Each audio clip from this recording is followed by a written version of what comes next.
Rolling. Oh, hey MVP, welcome back. Streebo here with you again as we continue our Friday the 13th marathon. I don't know how many of these we're actually going to film because we're getting pretty tired already.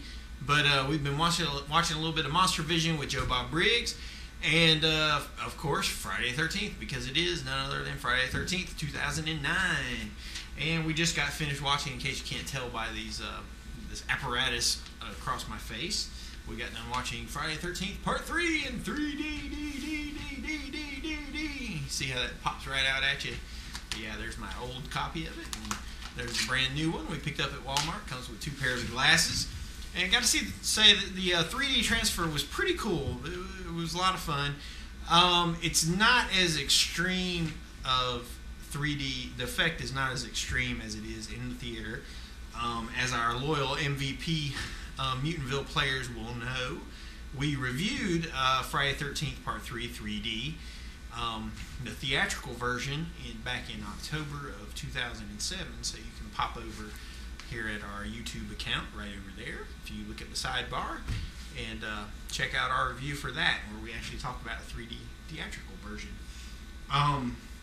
Since we're talking about the remake today, I can't help but kind of compare the classic Friday the 13th films with the remake, and a couple things that popped to mind. Some of the differences were that they used a lot of contemporary music in the remake that kind of, in my mind, will probably eventually date the film badly, even though if you look back at the old classic 80s versions, those seem dated, but at the same time they also seem kind of weird and timeless.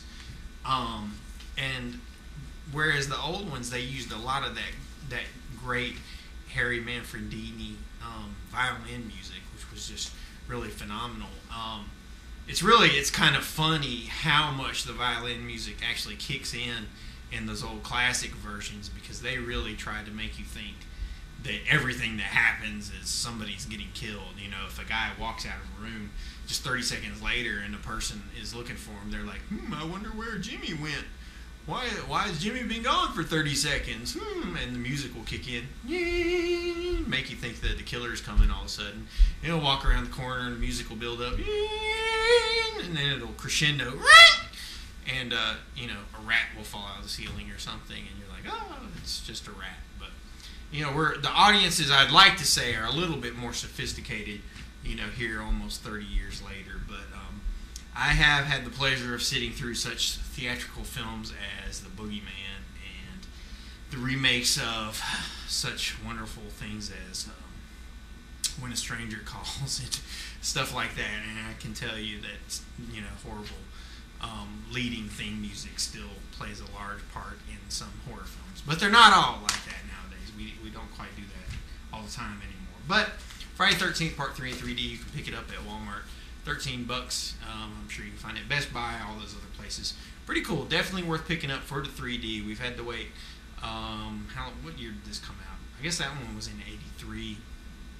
So it's been a good 25 years since the 3D version came out. Another difference I wanted to point out between the classic version and these old and the new remake was that the big problem I guess I had was that the characters in the new films are just really not likable. They're not very fun. They're not very likable.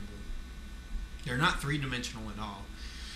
Now, that's not to say that in the classic films that they were three-dimensional, because they weren't. They were all one-dimensional, but they were one-dimensional in kind of a lovable, fun sort of way. Like in Part 3, obviously all of them have the nerd, the goofy guy. Part 3 had the goofy guy was also a trickster. He was a prankster, a joker. With Shelley, he was always pulling pranks on everybody. And then you had, the stupid hippies that were always getting high and making dumb jokes. And then you had the guy that could do handstands, and then you had, a couple chicks thrown into the mix. But they were all kind of likable and fun in their own way. As we watched this film, I said to myself, we're just going to skip through and we'll just watch the kill sequences and whatnot. But then we just wound up just watching the whole film. I mean, you just kind of get sucked into it. I mean, the dialogue is just goofy and fun. The 3D effect is enjoyable all the way through. And of course, the kills are very fun.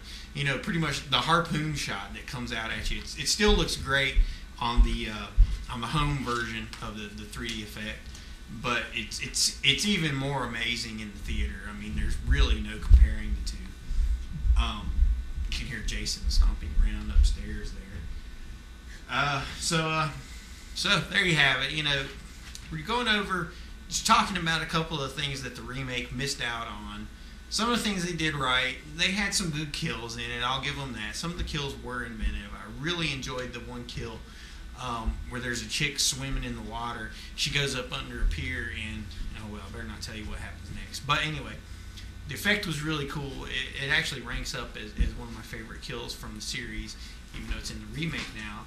And it actually kind of reminds me of a scene from Mario Bava's Bay of Blood, where this hot German chick, or I guess she was German, I think her name was Ingrid or something. She's swimming naked in the lake, and she goes to climb up on the dock, and a rotted corpse comes floating across the water, and the hand actually touches her naked skin.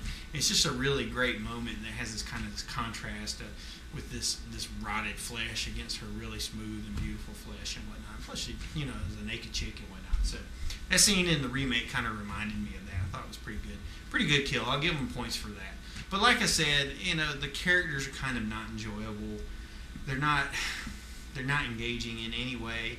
And by the end of the film, you're just kind of stuck with these people, and you're really wishing they would all just die. I mean, if Jason had killed everybody in the remake, I thought that would have been pretty awesome. But of course, it doesn't play out like that. But anyway, it's Friday 13th. We're enjoying our marathon.